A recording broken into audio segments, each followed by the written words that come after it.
आज हम शिक्षा के विभिन्न प्रकारों पर एक नजर डालेंगे। हाँ। हम शिक्षा के 3 मुख्य प्रकारों को समझेंगे, औपचारिक, अनौपचारिक और दूरस्थ शिक्षा। चलिए सीधे विषय पर आते हैं। हाँ, ये एक बहुत ही महत्वपूर्ण विषय है, खासकर शिक्षण से जुड़ी परीक्षाओं के लिए। हम एक एक करके तीनों को विस्तार से और आसान भाषा में समझने की कोशिश करेंगे ताकि सारी अवधारणाएं स्पष्ट हो जाएं। बिल्कुल। तो सबसे पहले शुरू करते हैं औपचारिक शिक्षा से, मतलब फॉर्मल एजुकेशन। ये क्या होती है? देखिए, औपचारिक शिक्षा वो शिक्षा है जो एक निश्चित ढांचे में दी जाती है। ढांचे में? हाँ, इसके 4 प्रमुख स्तंभ हैं, ऐसा कह सकते हैं। पहला, कहाँ पढ़ना है, मतलब स्थान। दूसरा, किससे पढ़ना है, यानी शिक्षक। फिर क्या पढ़ना है, जो कि पाठ्यक्रम हुआ। और आखिर में कब तक पढ़ना है, मतलब उसकी अवधि। अच्छा। जब ये चारों चीजें एक साथ मिलती हैं तो वो औपचारिक शिक्षा कहलाती है। क्या आप इसका कोई सरल सा उदाहरण दे सकती हैं? बिल्कुल। सबसे आम उदाहरण है हमारा स्कूल। स्कूल, हाँ। आप रोज सुबह स्कूल जाते हैं, वहाँ स्कूल की इमारत तय है, आपके शिक्षक तय हैं, एक टाइम टेबल होता है और पाठ्यक्रम भी, मतलब सिलेबस भी निश्चित होता है। सही बात है। यह औपचारिक शिक्षा का सबसे साफ उदाहरण है। मतलब जैसे किसी को डॉक्टर बनना है तो वो पूरी प्रक्रिया 10वीं 12वीं में विज्ञान, फिर मेडिकल की पढ़ाई, ये सब योजनाबद्ध है। एकदम सही। ये पूरी प्रक्रिया ही औपचारिक शिक्षा के अंतर्गत आती है। और इसकी मुख्य विशेषताएं क्या हैं, अगर हमें उन्हें कुछ पॉइंट्स में समझना हो तो? इसकी कई खासियतें हैं। पहली तो यही कि ये विद्यालय, कॉलेज और विश्वविद्यालय जैसे संस्थानों में दी जाती है। दूसरा, इसके उद्देश्य और पाठ्यक्रम सब कुछ पहले से तय होता है। समय और अवधि भी निश्चित होती है और ये हमेशा शिक्षक के मार्गदर्शन में होती है। और इसमें नियम और अनुशासन का पालन भी तो करना पड़ता है। हाँ, वो बहुत जरूरी होता है। तो फिर औपचारिक शिक्षा के मुख्य साधन कौन-कौन से हुए?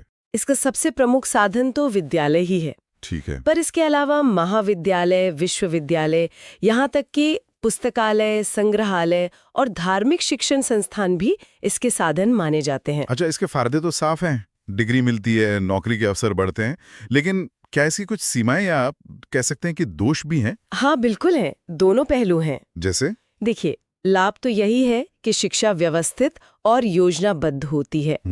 शिक्षक का मार्गदर्शन मिलता है, अनुशासन का विकास होता है और जैसा आपने कहा, सबसे जरूरी, इससे प्रमाण पत्र और डिग्री मिलती है। लेकिन इसके दोष भी हैं। इसमें स्वतंत्रता बहुत कम होती है। हाँ, ये तो है। और ये बहुत ज्यादा परीक्षा प्रधान होती है, मतलब सीखने से ज्यादा जोर परीक्षा पर होता है। सही। समय और स्थान की भी तो एक बाध्यता होती है और इसमें समय और धन दोनों का खर्च भी ज्यादा होता है। और असफलता का डर भी तो बना रहता है। बिल्कुल, वो डर हमेशा रहता है। चलिए अब दूसरे प्रकार पर आते हैं, अनौपचारिक शिक्षा। ये औपचारिक शिक्षा से मतलब कैसे अलग है? अनौपचारिक शिक्षा वो स्वाभाविक शिक्षा है जो हमें जीवन के अनुभवों से अपने आप मिलती है। अपने आप? हाँ, इसका मूल स्वभाव ही यही है कि इसके लिए कोई स्कूल नहीं, कोई निश्चित समय नहीं और कोई तय पाठ्यक्रम भी नहीं होता। ये तो जीवन भर चलने वाली एक प्रक्रिया है। तो इसमें किस तरह की सीख शामिल होती है, मतलब क्या सीखते हैं हम इसमें?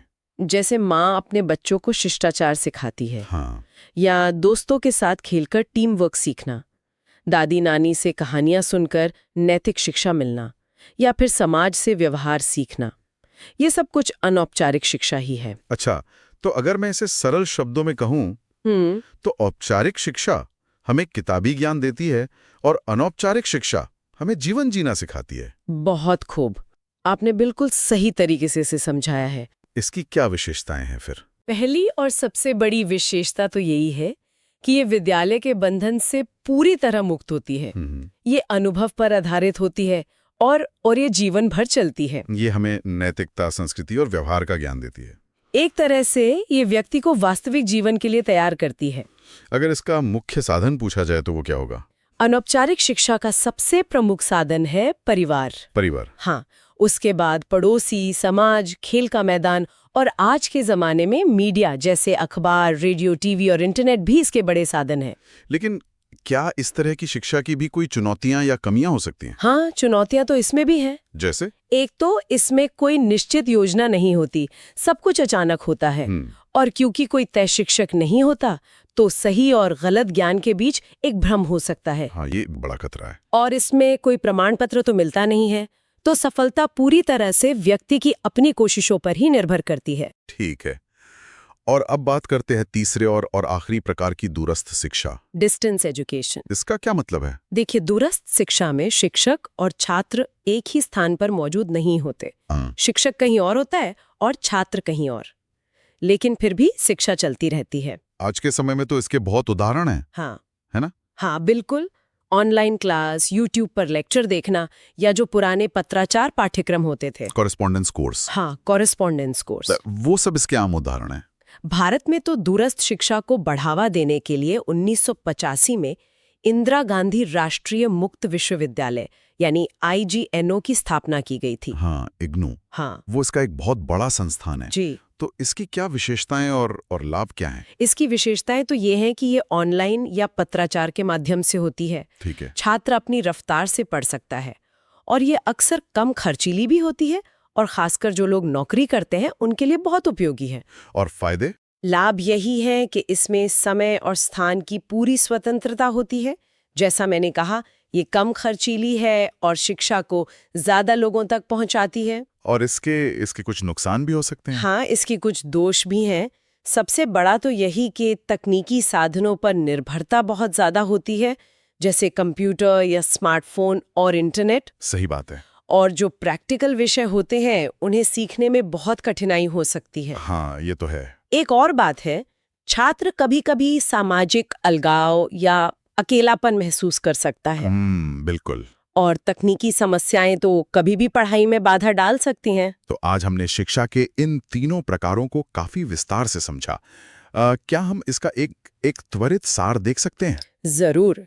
चलिए, तीनों को एक एक पंक्ति में दोहराते हैं। ठीक है। औपचारिक शिक्षा, ये एक नियोजित और संस्थागत शिक्षा है जिसका मुख्य स्थान विद्यालय है और इसमें एक निश्चित पाठ्यक्रम होता है। सही।